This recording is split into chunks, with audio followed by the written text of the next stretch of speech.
Hello guys, this is me, Dr. Hamayoun, second year medical student. Today I am going to talk about a very basic concept of neuroanatomy. So first of all, I would like to share about nervous system. So what is nervous system? Nervous system is basically made up of a lot of neuron and their supporting cell. Like glial cell, they support the neuron, which is mainly concerned with the collection of information from external and as well as internal environment. So this is the definition of nervous system. Nervous system is basically consists of central nervous system and peripheral nervous system. Central nervous system include brain and spinal cord. As we all know, our brain is exactly in the center and the spinal cord will be also in the vertebral column in the center of the body. That is why it is included in the center of the body. Peripheral nervous system, from the brain, few cranial nerves are going to begin and those nerves are going to periphery, and from the spinal cord few spinal nerves are going to begin and they are also going to periphery, and that is the reason. So cranial nerves and spinal nerves, how many we have? Cranial nerves 12 pairs and 31 pairs spinal nerves. So spinal nerves are further divided into cervical spinal nerves, thoracic spinal nerves, lumbar, sacral and coccygeal spinal nerves. So how many we have? Cervical spinal nerves 8 pairs, thoracic spinal nerves we have 12 pairs, lumbar 5 pairs and sacral also 5 pairs, coccygeal spinal nerves 1 pair. So in central nervous system, I would like to share first of all brain about brain. Brain, also called encephalon. Brain consists of forebrain, midbrain and hindbrain. For today onward, forget about these names. You must learn medical terminology like forebrain, also called prosencephalon, midbrain, also called mesencephalon, hindbrain, also called rhombencephalon. In forebrain, the outer part, this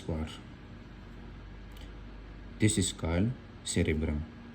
Medical terminology, telencephalon, and deep part, profound part of forebrain is called diencephalon. Diencephalon consists of all thalami like thalamus, hypothalamus, epithalamus, middle thalamus. Cerebrum plus diencephalon, they consist of forebrain. Midbrain are not further divided, they consist only in midbrain, thanks God.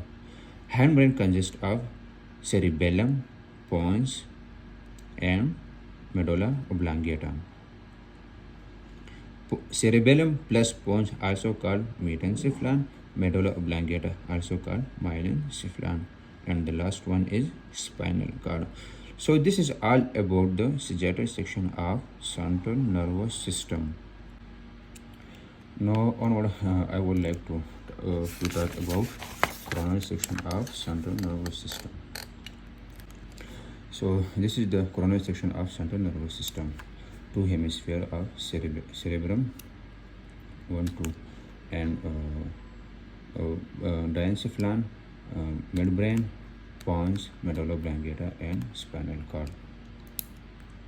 Now I would like to some talk about ventricle of brain. So lateral ventricle, 2 of them, location telencephalon, third ventricle location diencephalon, fourth ventricle. They are not only present pons and medulla but also extend behind into the cerebellum. They extend behind to the cerebellum. So the location rhombencephalon, complete hindbrain, also consists cerebellum behind the pons. So lateral ventricle connect into the third ventricle through foramen of Monro. This one, 2 of them. Third ventricle connect into the fourth ventricle through cerebral aqueduct, also called aqueduct of Salius. Fourth ventricle connect into the spinal cord through central canal of spinal cord. So guys, the next things will be CSF. As we all know that in the ventricle there is present CSF formed by choroid plexus. From the both ventricle, CSF will be made by choroid plexus, and from the lateral ventricle it will goes to third ventricle like this. From the third ventricle to fourth ventricles. From the fourth ventricle, it will go out to the subarachnoid space. As we know that this is pia mater and this is arachnoid mater, and between them there is present subarachnoid space. So from the fourth ventricle, CSF will go out through foramen of Lashka and foramen of Magendie. So it will be very easy to memorize, like L laterally, foramen of Lashka, M medially, foramen of Magendie.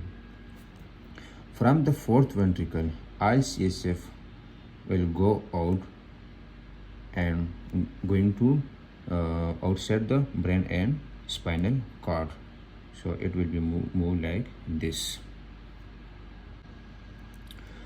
So in the last, I would like to let you know about one clinical correlation like congenital aqueductal stenosis. This region is called aqueduct of Silas. When there is narrowing, they are narrow, so it will cause congenital aqueductal stenosis. It is very important because it is the most important cause of hydrocephalus.